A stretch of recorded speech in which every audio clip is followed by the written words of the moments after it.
नमस्कार दोस्तों, स्वागत है आपका आज की वीडियो में। तो दोस्तों शुरू करते हैं आज की वीडियो। आज की वीडियो में बात करेंगे हम 8वें अध्याय की कार्तिक मास महात्म्य कथा अध्याय 8। राजा पृथु ने कहा, हे मुनि श्रेष्ठ नारद जी, आपने कार्तिक माह के व्रत में जो तुलसी की जड़ में भगवान विष्णु का निवास बतलाकर उस स्थान की मिट्टी की पूजा करना बतलाया है। अतः मैं श्री तुलसी जी के महात्म्य को सुनना चाहता हूँ। तुलसी जी कहाँ है और किस प्रकार उत्पन्न हुई, यह बताने की कृपा करें। नारद जी बोले, राजन, अब आप तुलसी जी की महत्ता तथा उनके जन्म का प्राचीन इतिहास ध्यानपूर्वक सुनिए। एक बार देव गुरु बृहस्पति और देवराज इंद्र भगवान शंकर का दर्शन करने कैलाश पर्वत की ओर चले। तब भगवान शंकर ने अपने भक्तों की परीक्षा लेने के लिए जटाधारी दिगंबर का रूप धारण कर लिया। उन दोनों के मार्ग में अवरोध उत्पन्न किया। यद्यपि वह तेजस्वी, शांत, लंबी भुजा और चौड़ी छाती वाले गौर वर्ण अपने विशाल नेत्रों से युक्त तथा सिर पर जटा धारण किए वैसे ही बैठे थे, तथापि उन भगवान शंकर को न पहचान कर इंद्र ने उनसे उनका नाम व धाम आदि पूछते हुए कहा कि क्या भगवान शंकर आपके स्थान पर है या कहीं गए हुए हैं। इस पर तपस्वी रूपी भगवान शिव कुछ नहीं बोले। इंद्र को अपने त्रिलोकीनाथ होने का गर्व था। उसी अहंकार के प्रभाव से वो चुप किसी प्रकार रह सकता था। उसने क्रोधित होते हुए उस तपस्वी को घुड़ककर कहा, अरे, मैंने तुमसे क्या पूछा है और तू उसका उत्तर भी नहीं देता। मैं अभी तुझे इस वज्र का प्रहार करता हूँ, फिर देखता हूँ कि कौन तुझ दुर्मति की रक्षा करता है। इस प्रकार कहकर जैसे ही इंद्र ने उस जटाधारी दिगंबर को मारने के लिए हाथ में वज्र लिया, वैसे ही भगवान शिव ने वज्र सहित इंद्र का हाथ स्तंभित कर दिया और विकराल नेत्र कर उसे देखा। उस समय ऐसा प्रतीत हो रहा था कि वह दिगंबर प्रज्वलित हो उठा है और वह अपने तेज से जला देगा। भुजाएं स्तंभित होने के कारण इंद्र दुखित होने के साथ साथ अत्यंत कुपित भी हो गया, परंतु उस जटाधारी दिगंबर को प्रज्वलित देखकर बृहस्पति जी ने उन्हें भगवान शंकर जानकर प्रणाम किया और दंडवत होकर उनकी स्तुति करने लगे। बृहस्पति भगवान शंकर से कहने लगे, हे दीनानाथ, हे महादेव, आप अपने क्रोध को शांत कर लीजिए और इंद्र के इस अपराध को क्षमा कीजिए। बृहस्पति के वचन सुनकर भगवान शंकर ने गंभीर वाणी में कहा, मैं अपने नेत्रों से निकले हुए क्रोध को किस प्रकार रोकूं। तब बृहस्पति ने कहा, भगवान, आप अपना भक्त वत्सल नामक सार्थक करते हुए अपने भक्तों पर दया कीजिए। आप अपने इस तेज को अन्यत्र स्थापित कीजिए और इंद्र का उद्धार कीजिए। तब भगवान शंकर गुरु बृहस्पति से बोले, मैं तुम्हारी स्तुति से अत्यंत प्रसन्न हूँ। तुमने इंद्र को जीवन दान दिलवाया है। मुझे विश्वास है कि मेरे नेत्रों की अग्नि अब इंद्र को पीड़ित नहीं करेगी।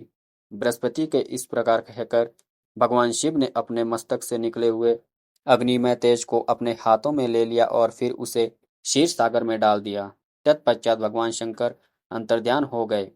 इस प्रकार जिसको जो जानने की कामना थी, उसे जानकर इंद्र तथा बृहस्पति अपने अपने स्थान को चले गए।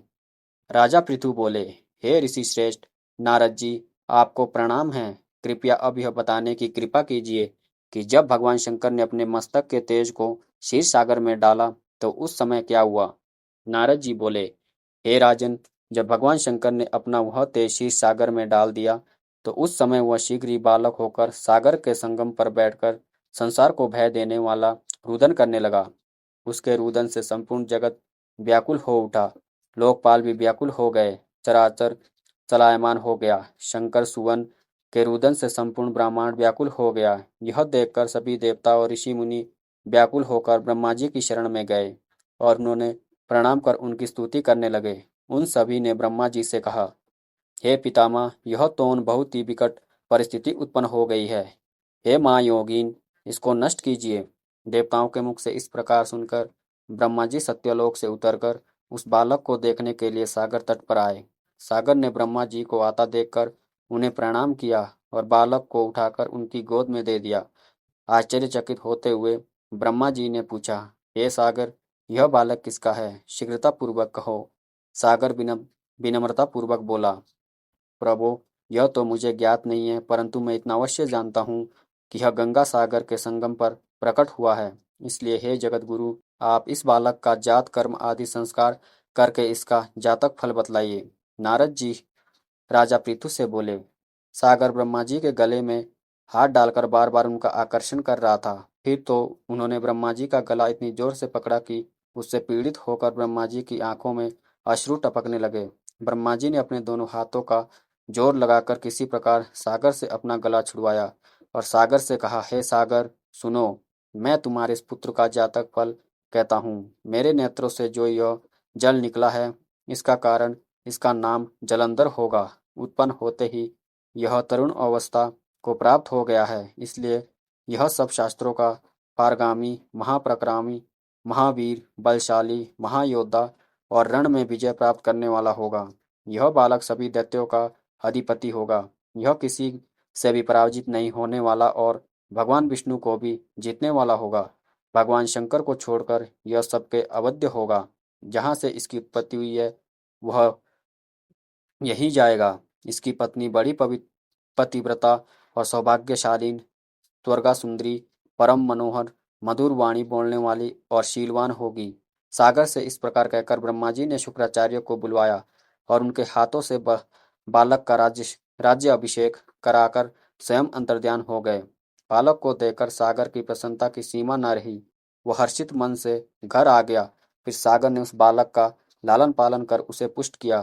फिर कालनेमी नामक असुर को बुलाकर वृंदा नामक कन्या से विधि पूर्वक उसका विवाह करा दिया। उस विवाह से बहुत बड़ा उत्सव हुआ। श्री शुक्राचार्य के प्रभाव से पत्नी सहित जलंधर दैत्यों का राजा हो गया। तो दोस्तों, यहाँ पर वीडियो खत्म होती है। वीडियो को देखने के लिए धन्यवाद। मिलते हैं दोस्तों अगली वीडियो में।